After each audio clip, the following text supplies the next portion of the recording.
Yes, j'espère que tu vas bien. Dans cette vidéo, je vais te partager comment est-ce que tu peux décomposer ton objectif financier et atteindre ta liberté financière. Ok, si tu regardes cette vidéo, si tu me connais, si tu me suis, et merci pour ça, c'est que tu es intéressé par l'indépendance financière, par la liberté ou par l'immobilier, l'investissement, peu importe. Quoi qu'il arrive, ce que j'aimerais te partager aussi aujourd'hui, c'est comment est-ce que tu peux, de manière inversée, comprendre comment est-ce que tu vas pouvoir obtenir ton résultat.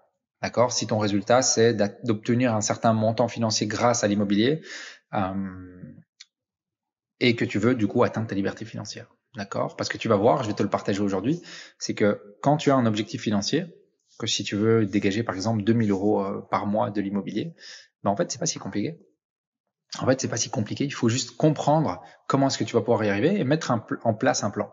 Mais avant de mettre en place un plan, il faut savoir comment tu vas arriver à la finalité et comprendre le mécanisme qui va te permettre d'y aller. D'accord? Et donc aujourd'hui, c'est ce que je vais te permettre de te comprendre. C'est en fait comment est-ce que par rapport à là où tu veux être, tu peux décomposer ton objectif financier pour pouvoir te dire, OK, il faut que je fasse ça, et en faisant tout ça, j'y arriverai. All right? Allez, c'est parti, je vais te présenter ça. La première chose que j'aimerais te partager, c'est que par mode d'exploitation, aujourd'hui, il y a des moyennes, on sait, il y a des datas qui te permettent d'aller atteindre certains cash flows, d'accord? Ce qui va te permettre, entre autres, de t'enrichir de l'immobilier. Il n'y a pas que ça, mais c'est en partie le cash flow. Le cash flow, c'est le montant net mensuel qui te reste après que tu aies payé tes assurances, tes taxes, etc. D'accord? On rentre pas dans la fiscalité. Tu sais très bien qu'en Belgique, on n'est pas taxé sur les revenus locatifs. Ok, donc tu payes juste ton précompte immobilier qui est un one-shot annuel qui impacte très faiblement ton cash flow, qui l'impacte tout de même, on le considère évidemment, mais qui impacte très faiblement. Alors, aujourd'hui, comme tu vois ici, on a la location moyen terme, la colocation et le court terme, d'accord? Ici, tu vois qu'il n'y a pas la location traditionnelle. Pourquoi? Parce qu'avec la location traditionnelle, en fait, si je l'avais positionnée, je l'aurais positionné ici. D'accord? Je l'aurais positionné ici. Cependant, je ne l'ai pas fait. Pourquoi? Parce qu'aujourd'hui, en location traditionnelle, surtout avec notre stratégie de crédit, on n'arrive pas à dégager de cash flow. Or, pourquoi rouler en Skoda si on peut se permettre de rouler en Ferrari? Ce que je veux dire par là, c'est que pourquoi se contenter de 0 € de cash flow tous les mois si on peut aller chercher 200, 300, 400, voire plus que cela tous les mois? Moi, personnellement, je préfère être gourmand. Je sais pas toi. Du coup, l'idée, c'est tout simplement que je te guidelines par rapport au cash flow par exploitation que tu peux obtenir. En location moyen terme, tu peux aller chercher du 200 à 400 € en moyenne. D'accord? Qu'est-ce que la location moyen terme? Très rapidement, si tu me suis, tu sais très bien. Si tu me suis pas, tu dois absolument me suivre sur Instagram et sur YouTube parce que sinon tu vas rater des choses. Mais si tu le sais pas, la location moyen terme, c'est le fait de louer un bien sur un espace-temps de 3 mois à, en général, 1 an, voire maximum 2 ans. Pourquoi le moyen terme? Le moyen terme, en fait, c'est un mode d'exploitation qui nous permet de pas être dans les règles fiscales de la courte durée, ce qui nous permet d'être en quasi zéro taxe, mais par contre nous permet tout de même d'aller chercher un cash flow supplémentaire avec un locataire qui va rester de manière assez fixe. Il y aura un turnover qui sera pas énorme, d'accord? Comme je te dis, il reste, on va dire, entre 3 mois et on va dire 12 mois. Donc, c'est cool. Mais tu prends un 200-400 € de cash flow net tous les mois. Ok. Le deuxième mode d'exploitation, c'est la colocation. Et là, on va pouvoir aller tirer un peu plus parce qu'en colocation, on distribue un espace sur 2, 3, 4, parfois un petit peu plus d'unités locatives, même si on reste dans un bien reconnu urbanistiquement. Et du coup, ça nous permet d'aller chercher un peu plus. D'accord? Si tu avais une maison qui était louée à 900 €, d'accord, en normal, donc en traditionnel, je vais mettre T ici, en colocation, je vais agrandir un peu cette histoire ici, sinon on va perdre la vue. En colocation, cette maison, peut-être qu'elle a 4 chambres. Et toi, tu vas faire un 4 fois 400. Ça te fait combien? Ça te fait 1006. Ça veut dire que là, on a augmenté le revenu locatif de 700 €. D'accord? Donc, c'est un exemple, mais pour te faire comprendre, en tout cas, que la colocation, c'est vraiment un mode d'exploitation qui est hyper intéressant. Le court terme, là, le court terme va être le mode d'exploitation qui va nous permettre d'aller chercher le plus de revenus locatif. Pourquoi? Parce que, je te donne ici à nouveau l'exemple, sur moi, un appartement, une chambre que j'aurais pu louer 550 € en chambre, donc c'est une chambre, 550. Ici, je la loue en Airbnb, et tiens-toi bien, je la loue en général, c'est 1200 €. Donc ici, à nouveau, j'ai doublé mon revenu. Et sur une chambre qui fait 15 mètres carrés, je peux difficilement aller chercher plus que 1200 € sur le mois. D'accord? De revenus locatifs, hein, pas de cash flow là. Mais bon, sur cette chambre, moi personnellement, je suis en cash flow pur et dur, vu que les autres chambres couvrent toutes mes charges, crédit, taxes et assurances. Hey, merci de suivre ce contenu de vidéo. Une courte interruption avant que tu puisses reprendre cette vidéo. Sache que dans la description, tu pourras trouver un training qui est complètement gratuit que j'ai fait pour toi, qui va te permettre de comprendre comment j'ai fait step by step pour atteindre la liberté financière grâce à l'immobilier. Donc, je t'invite à aller récupérer ton training gratuit et je te laisse profiter du reste de la vidéo. Donc, ça, c'est les modes d'exploitation. D'accord? Tu comprends par là que, évidemment, tu te dis, ah, le court terme, c'est le plus intéressant, mais attention, le court terme, voilà, il faut vraiment choisir ça par rapport à sa situation, hein. Je suis pas en train de te dire dans cette vidéo ce que tu dois choisir. Je te donne juste les chiffres de ce qui se fait. D'accord? Si tu es un bon investisseur. Ensuite, ici, ce qu'on va faire, on va se poser la question, ok, imagine que tu veux 2000 € tous les mois de l'immobilier.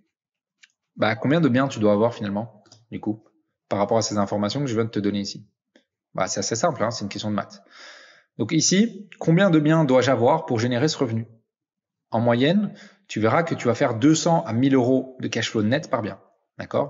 Donc si tu prends la situation la plus pessimiste, ici, tu vas devoir avoir 10 biens. Parce que si tu fais 200 € fois 10 biens, ça te fait 2000 €. Donc 10 biens, la question devient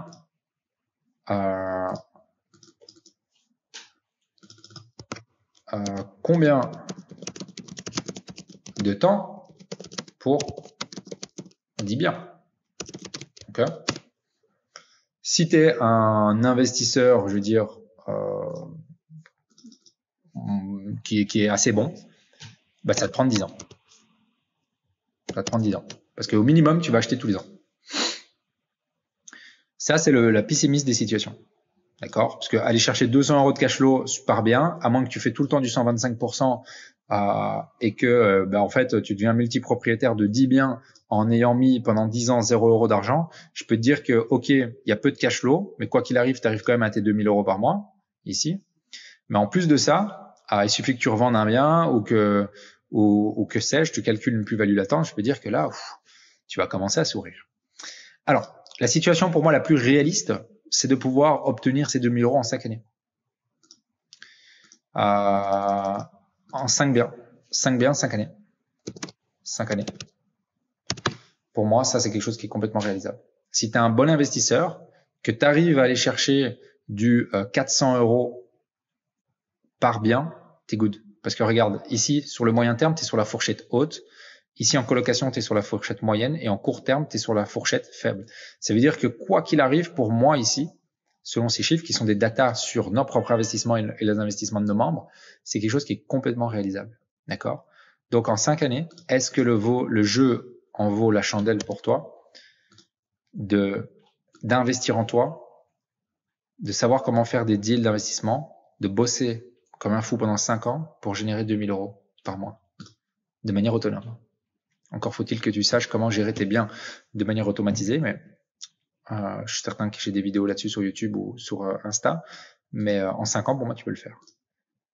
Et si on est hyper optimiste, en fait, ici, on pourrait, juste en 2 ans, en ayant 2 biens, 2 fois 1000 €, ça nous fait 2000.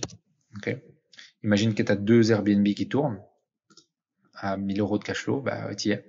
Ou même si tu as acheté même en un bien, tu pourrais. Tu pourrais juste avoir un immeuble où tu as 3-4 unités et tes 3-4 unités, tu les loues sur une exploitation mixte ici qui te permet d'aller chercher direct le 2000. C'est envisageable. Moi, j'ai un ami qui fait du Airbnb, il a un appartement de 120 mètres carrés et il fait 5000 € de revenus locatifs par mois et il a un tout petit peu plus que 3000 € de charges mensuelles, tout compris. Ça veut dire qu'il fait quasi du 2000 € par mois juste avec un bien. Donc voilà. En tout cas, tu seras quelque part là-dedans par rapport à ta situation, par rapport au levier financier que tu as. par rapport à ta vision, par rapport au profil risque que tu as, etc. D'accord? Mais clairement, pour moi, ne fût-ce que si tu es un minimum bon dans l'immobilier, tu peux l'atteindre en 5 ans. D'accord? Donc, tu sais maintenant qu'il va te falloir entre 2 à 10 années pour atteindre les 2000 euros. Il va te falloir 2 à 10 biens pour atteindre les 2000 euros. D'accord? Dépendant de plusieurs facteurs. Du coup, la prochaine chose que j'aimerais te partager, mais c'est simplement d'exemples que tu peux mettre en place pour toi-même. L'année 1, tu achètes une colocation. 400 euros en plus. Boum. L'année 2, tu prends une courte durée. 600 euros. Boum. Ça te fait 1000 euros ici. Et tu réalises la même chose sur l'année 3 et l'année 4. Bah oui. Ici, tu as tes 2000 euros. Ok. Exemple 1. Exemple 2, l'année 1, tu as un immeuble de 3 unités qui te rapporte 1300 euros. Ok. Parce que tu as fait une coloc, un moyen terme et une courte durée. Tu as vraiment lissé tous les modes d'exploitation. Et l'année 2, tu prends un immeuble de 2 unités. 2 moyens termes. Ça te fait 700 euros. Du coup, au total, tu as 5 unités qui te rapportent ton 2000 euros par mois. Donc, il y a plusieurs chemins qui peuvent te mener à aller réaliser ton objectif financier. Ce que je veux te partager dans cette vidéo, et il faut absolument que tu le comprennes, c'est qu'il faut que tu comprennes comment est-ce que tu peux obtenir ça. À partir du moment où tu sais comment générer ces revenus-là de l'immobilier, c'est juste une question de maths. C'est juste une question de se dire, OK, par rapport à ma situation, je sais que je vais pouvoir lever du crédit comme ça l'année 1. L'année 2, je vais pouvoir soulever ce crédit. L'année 3, je vais pouvoir soulever ce crédit comme ça. Parce que j'ai tel levier, parce que j'ai économisé, parce que j'ai utilisé mon différé, parce que j'ai une garantie, parce que j'ai une affectation, etc. Et comme ça, tu sais tel bien, tu l'achètes comment, quand, et du coup, tu sais savoir exactement quand est-ce que tu vas aller atteindre ce 2000 euros. D'accord? C'est aussi simple que ça, en fait. C'est aussi simple que ça. Ok. Donc voilà, j'espère que cette vidéo a pu t'aider. Alright, n'hésite pas à m'envoyer un petit message sur Instagram, il me ferait un plaisir de discuter avec toi si tu as besoin d'aide sur quelque chose. Je prends toujours 1 heure à 1 heure et demie de mon temps pour parler avec mon audience, donc n'hésite pas à m'envoyer un petit message. Ça va? Pour le reste, je te souhaite une bonne journée et on se dit à très vite.